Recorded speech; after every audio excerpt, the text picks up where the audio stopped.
अमेरिकी राष्ट्रपति Donald Trump ने गाजा के लिए जो नई 20 सूत्रीय शांति योजना पेश की है, उसने पूरी दुनिया का ध्यान अपनी ओर खींच लिया है।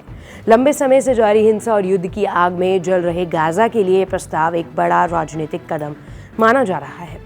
ट्रंप की योजना के तहत सबसे पहले और सबसे अहम शर्त ये रखी गई है कि गाजा में तुरंत सैन्य कार्रवाई रोक दी जाएगी, यानी इजराइल और हमास के बीच चल रही गोलाबारी और बमबारी पर तत्काल रोक लगे।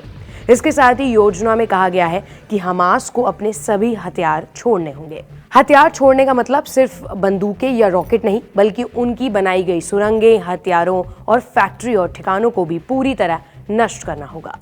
ट्रंप ने साफ कहा है कि जब तक दोनों पक्ष इस प्रस्ताव पर सहमत नहीं होते, तब तक गाजा के लिए पूरी मदद और पुनर्निर्माण की प्रक्रिया शुरू नहीं होगी।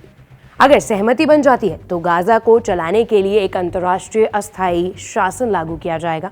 इस अस्थायी शासन को उन्होंने नाम दिया है बोर्ड ऑफ पीस। इसमें अलग अलग देश और संगठनों के प्रतिनिधि होंगे जो गाजा में प्रशासन संभालेंगे और व्यवस्था बहाल करेंगे।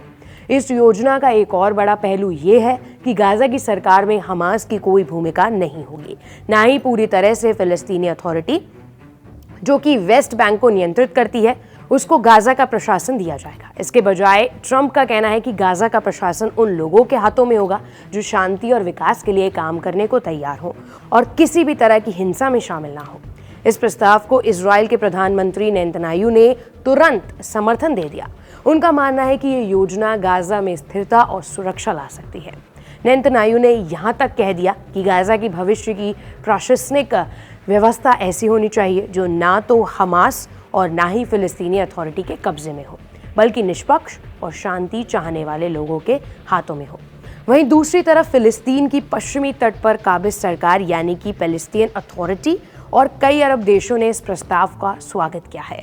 उनका कहना है कि ये कदम गाजा में मानवीय संकट को खत्म करने की ओर अच्छा प्रयास है।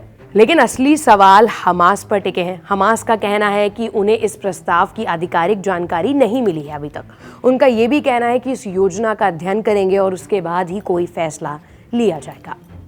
लेकिन ये तो साफ है कि अगर हमास अपने हथियार छोड़ने और सत्ता से पीछे हटने के लिए राजी नहीं होता तो इस प्रस्ताव को लागू करना बेहद मुश्किल हो जाएगा। इस योजना का सबसे विवादित पहलू यह है कि गाजा की भावी सरकार का चुनाव जनता द्वारा नहीं किया जाएगा, बल्कि इसे एक अंतर्राष्ट्रीय समिति तय करेगी। इस समिति में डोनाल्ड ट्रंप खुद भी शामिल होंगे, यानी गाजा की राजनीति और प्रशासन पर सीधा भारी नियंत्रण रहेगा। यही बात इस योजना को और ज्यादा मुश्किल बना देती है। लेकिन अब सवाल यह है कि क्या ये योजना वास्तव में जमीन पर उतर पाएगी?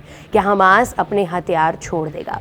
इस खबर से जुड़ी कुछ और अपडेट्स के लिए और खबरों के लिए बने रहिए इंडिया.com के साथ।